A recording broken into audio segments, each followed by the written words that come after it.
et bienvenue. Donc, je suis Chersen, côté de rôle ici, Jean du groupe Décidéal, accompagné de la G2R avec Serge Morino et Annabelle qui est donc, du coup là.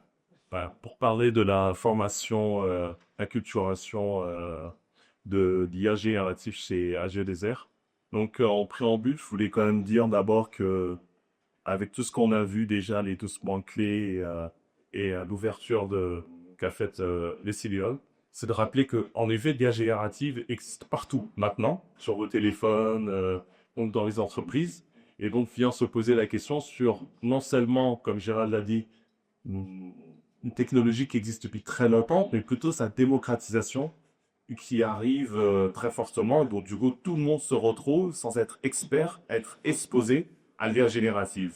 Donc chez AG2R, comme dans beaucoup de sociétés, vous êtes retrouvés confrontés du coup à l'avènement, cette démocratisation extrêmement forte de l'IA générative. Et donc si vous pouvez nous dire comment est-ce que AG2R mondial a pu faire face à ce défi. Bonjour à tout cas. Ça va, c'est pas fort.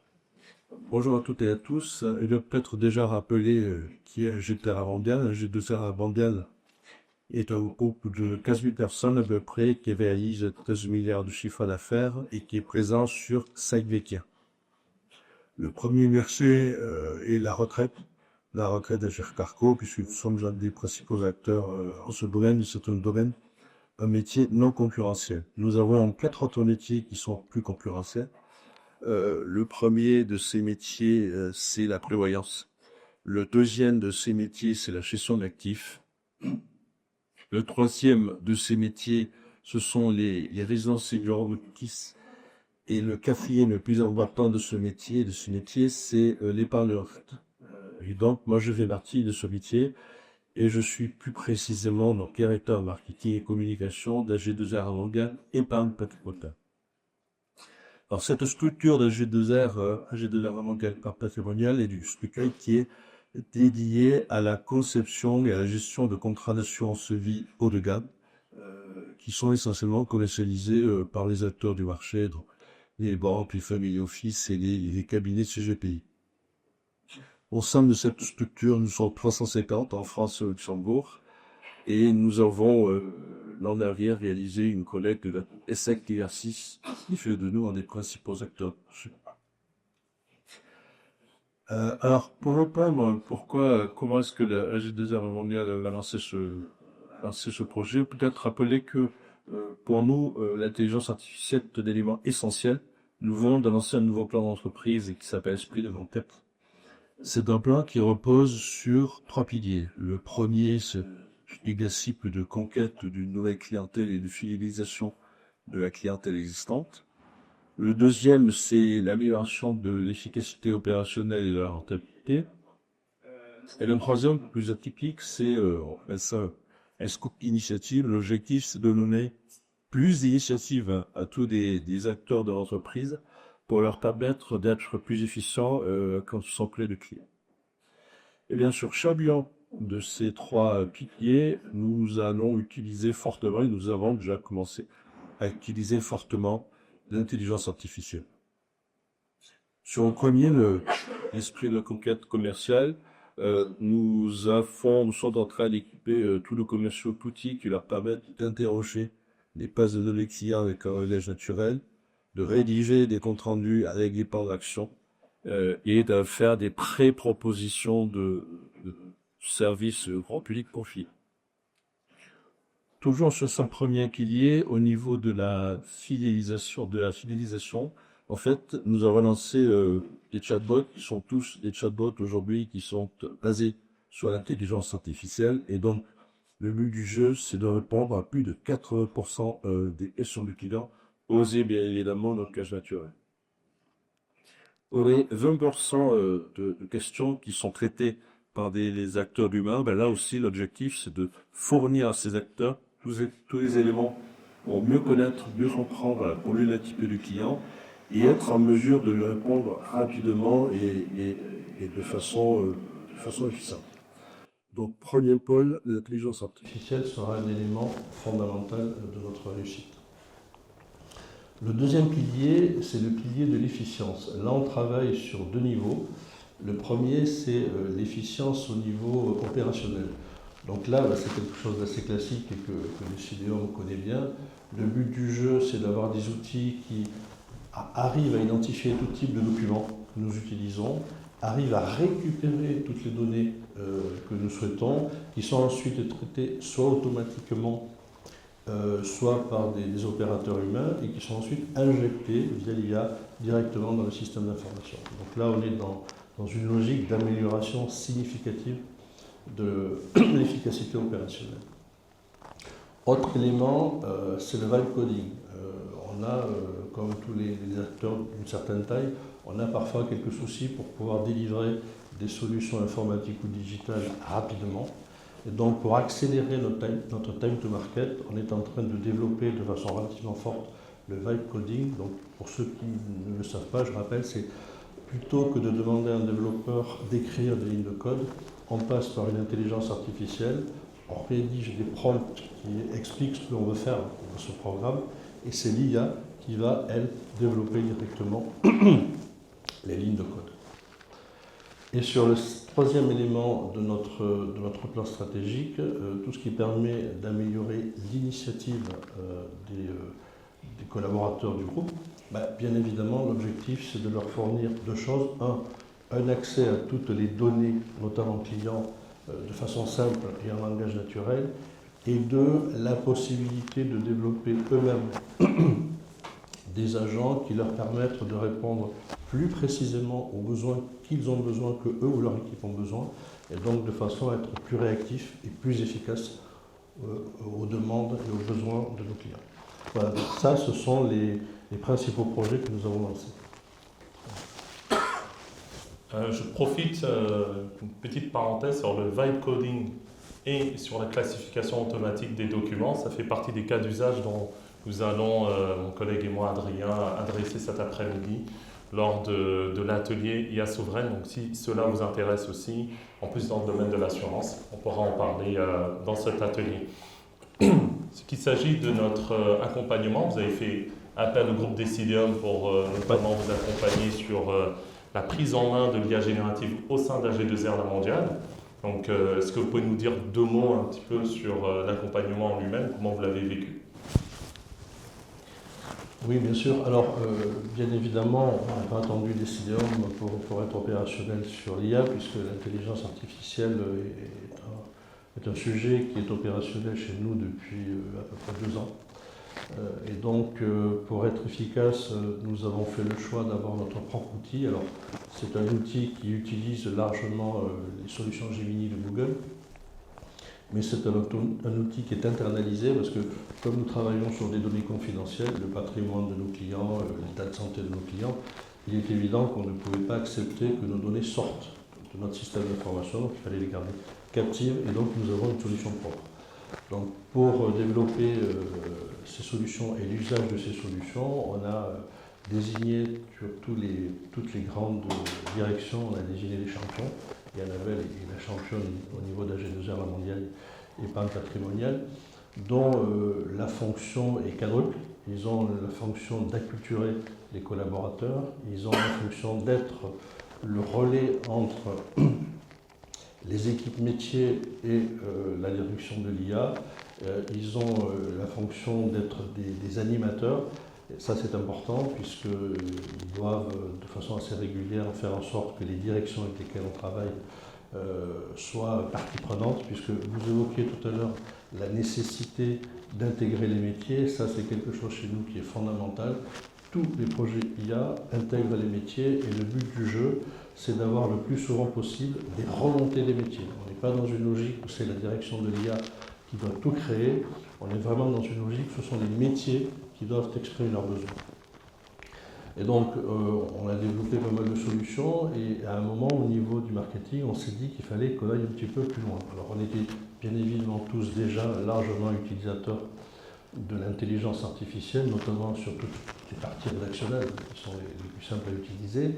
Mais avec Annabelle, on s'est dit que ça serait plutôt pas mal si on arrivait à installer une espèce de réflexe IA.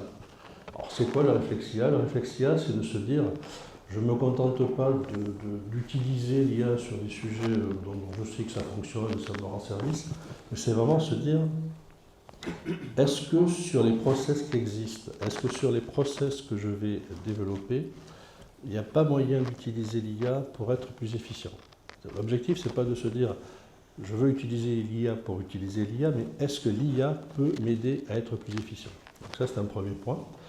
Le deuxième objectif que nous avions, c'était de nous dire, donc ça c'est pour les process, c'est pour notre efficacité opérationnelle, mais nous sommes une direction marketing et notre objectif, c'est l'efficience commerciale. Et donc là aussi, le but du jeu, c'était de se dire, est-ce qu'il n'y a pas moyen d'améliorer les services que l'on prête aujourd'hui à nos partenaires et à nos clients, et même, est-ce qu'il n'y a pas moyen de créer de nouveaux services qui aujourd'hui ne sont pas possibles, mais seraient rendus possibles pour l'IA. Vous voyez, c'est quand même une certaine ambition, et à partir de là, on a réfléchi, ok, si on veut arriver à cet objectif, il va falloir qu'on passe par une phase formation. Donc on a rencontré des CDOM et on a co-construit avec eux tout un programme de formation. Alors c'était pas simple, parce qu'a priori, on était plutôt précurseurs sur le marché, et on a abouti à une formation de temps. Le premier temps, c'était une formation un petit peu théorique pour rappeler ce que peut faire l'IA et ce qu'elle ne peut pas faire. Parce que, voilà, il y a aussi le fantasme de l'IA qui peut tout faire, ça ne marche pas à tous les coups. Et ce que l'on souhaitait avec Annabelle, c'est que cette partie de la formation, ce soit une formation qui soit interactive et ludique. Pour ne pas embêter, parce que vous savez, quand vous démarrez à quelques heures de théorie, on endort tout le monde. Donc là, l'objectif, c'était d'avoir quelque chose de plutôt ludique. La deuxième partie que nous souhaitions avoir, c'était quelque chose de plus opérationnel, avec deux sous-parties. La première, ok, on se met autour de la table, on explique, on réfléchit à ce qu'est notre métier, et on se force à trouver dans ce métier quelques cas d'usage que l'on pourrait traiter avec l'intelligence artificielle. Et là, Decidium nous a aidés, nous a challengés pour nous aider à réfléchir. Donc déjà, première phase, comment est-ce que je peux interroger mon métier, ma fonction, pour voir qu'est-ce que je pourrais traiter via l'intelligence artificielle. Et une fois qu'on a choisi un certain nombre de cas d'usage, on passe à la partie directement opérationnelle. Donc là, l'objectif avec Decidium, c'était de demander à chacun des collaborateurs du marketing com de mettre en œuvre son cas d'usage, de faire des prompts et de façon itérative, essayer de voir si on arrivait à trouver un cas d'usage que l'on pouvait mettre en musique sous forme d'IA. Alors, je dois avouer que là, c'était quand même relativement fort de la part de Decidium, puisque je vous le disais, aujourd'hui, nous utilisons un système propriétaire qui s'appelle Almia. Et on avait besoin d'acteurs qui soient là pour nous coacher, y compris sur la rédaction des prompts. Donc il fallait que ce soit des gens qui soient non seulement à notre niveau de compétences sur l'utilisation de l'IA, mais à un niveau expert. Et donc les formateurs de Decidium ont accepté le pari et avec Annabelle se sont formés à l'utilisation de notre système d'IA et donc ont été dans une capacité de coacher concrètement tous les collaborateurs du marketing, et je dois reconnaître que ça a été un grand succès pour les équipes. Merci, parce que ce succès, comme c'est une co-construction, est également aussi de la part des équipes d'AG2R qui nous ont bien accueillis. Et au niveau du métier, c'était fondamental. Annabelle, qui est là, aussi a participé sur l'immersion, nous permettre de comprendre, parce que comme Gérald avait dit, très important d'abord de comprendre le métier. Et cette démarche-là était essentielle et elle a été possible aussi grâce à cette mise en place des champions. Donc il y avait déjà cette démarche qui avait été faite. Et maintenant, ça fait 3 mois. 3 mois se sont passés. Et donc, qu'est-ce que vous pouvez nous donner comme élément sur les impacts ? L'impact, alors il est à plusieurs niveaux. Déjà, au premier niveau, au niveau de l'équipe marketing com, ça c'est clair, le réflexe, on l'a.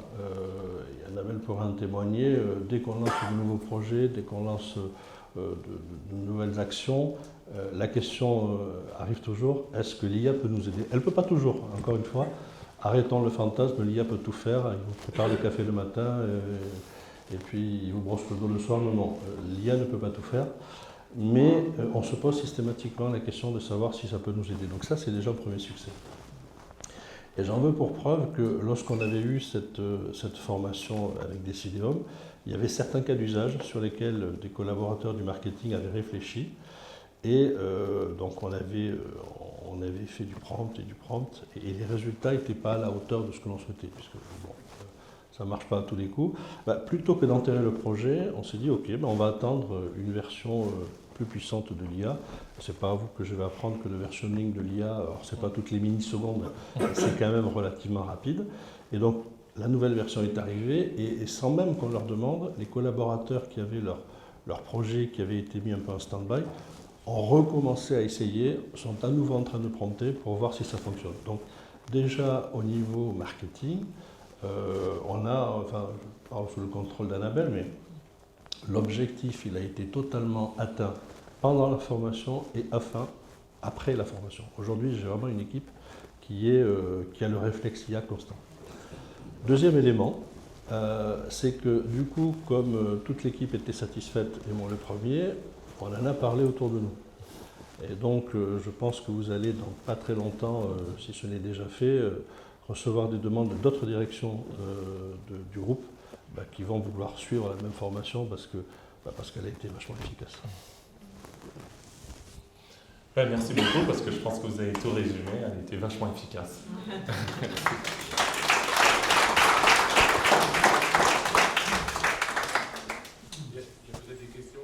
Oui, on prend des questions. Si vous avez des questions. Oui. Moi, j'en ai une. Moi, je vois beaucoup de clients aujourd'hui qui sont confrontés à une utilisation personnelle dans le monde professionnel de l'IA, soit pour compenser, soit pour améliorer une production, voilà, quel que soit le service général. Et c'est un vrai sujet parce que beaucoup de entreprises seront donc injectées sur les IA publiques, ce qui génère d'autres problèmes et même de gros problèmes à terme. Et comment vous, HVR, puisque c'est une utilisation poussée par l'entreprise, alors j'ai bien compris que vous avez créé votre écosystème, ce qui me semble beaucoup important, mais est-ce que vous êtes également confronté à ces utilisations personnelles, puisque s'ils sont bien formés, ils sont encore plus sensibilisés, ou plus appétents, là où il y a encore quelques freins psychologiques parfois dans les entreprises qui en parlent moins. Alors, la réponse va être extrêmement claire. Utiliser l'IA, une autre IA qu'Almia, à des fins professionnelles, c'est une faute professionnelle. Donc, la sanction est immédiate. Donc, c'est totalement interdit. En plus, techniquement, il est impossible d'exporter les données. Il est donc impossible d'utiliser les données du groupe en utilisant une autre intelligence artificielle. Ça, c'est très clair. Et vous avez tout à fait raison. On travaille sur des données sensibles. Nous, on a tout fait pour éviter d'exposer ces données à l'extérieur. Techniquement, tout est verrouillé. Mais bon, on sait que techniquement, il pourrait toujours y avoir quelqu'un qui récupère des données, qui les met sur un tableur Excel ou que sais-je. C'est une faute professionnelle et la sanction est immédiate. À ce stade, je n'ai pas eu de cas d'usage, à ma connaissance, de cas où ça a été fait. Je vais juste rajouter, parce qu'on voyait ça pendant la formation, c'était aussi que ça a été fait graduellement. C'est-à-dire qu'il y a plusieurs outils qui existent, Canva, etc. Il n'y avait pas que, on va dire, les chatbots. Et c'est que G2R, la mondiale, ils ont fait. C'est-à-dire que les licences qui allaient avec des outils qui ont été remplacés par Almia ont été décommissionnées en même temps que la mise en place de la formation et de la culturation a été faite. Donc il y a eu un accompagnement aussi à ce changement. Il n'a pas été fait une coupure avec des sanctions. Il y a eu... les sanctions sont effectives, mais du coup, il y a ce passage, et donc du coup, les personnes aussi, les collaborateurs ont pu comprendre, on m'enlève cela, mais je récupère cela. Et donc, la formation était là aussi pour apporter cela. Oui, vous avez tout à fait raison, la progression a été progressive, et c'était vraiment l'objectif du groupe, et on a aujourd'hui à peu près 80% des 15 000 collaborateurs qui ont été formés, donc en l'espace d'un peu moins d'un an et demi, ce qui est pas mal. Et on a déjà produit 1300, des collaborateurs, je ne parle pas des équipes IA, les collaborateurs ont déjà créé 1300 agents. Donc aujourd'hui, la solution interne suffit. Et effectivement, si on a parfois des problèmes de versionning, le collaborateur sait que de toute façon, il va falloir attendre. Bonjour, merci pour la présentation. Si je rejoins que la formation et la sensibilisation sont un bon moyen de favoriser l'adoption d'un IA comme n'importe quelle solution numérique. D'une certaine manière, on est dans une logique où on fait techno-push parce qu'on va inviter les gens à utiliser les solutions par rapport à la présentation de l'intervenant précédent qui disait on utilise l'IA à partir d'un besoin métier. Du coup, quel indicateur vous suivez pour évaluer la valeur que ça vous a apporté d'avoir davantage de collaborateurs d'AG2R qui utilisent cette solution, sachant qu'ils utilisent peut-être aujourd'hui pour des choses qu'ils pouvaient très bien faire avant sans.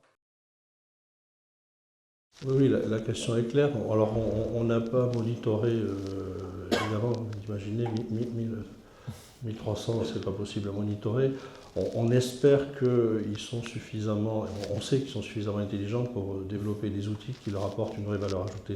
Très clairement, on a eu des cas, et même chez nous, où on a utilisé l'IA, le résultat n'était pas probant, et là, je dirais, c'est la sélection naturelle. Si l'outil IA qui a été développé n'est pas efficace, on laisse tomber. Donc il n'y a pas vraiment de... C'est pas vraiment le sujet pour nous, en fait. Je vais juste rajouter quelque chose parce qu'elle est très bonne cette question, parce que c'est exactement ce que Gérald disait. C'est-à-dire qu'on ne se doute pas de la capacité de l'IA générative. La question, c'est pour en faire quoi?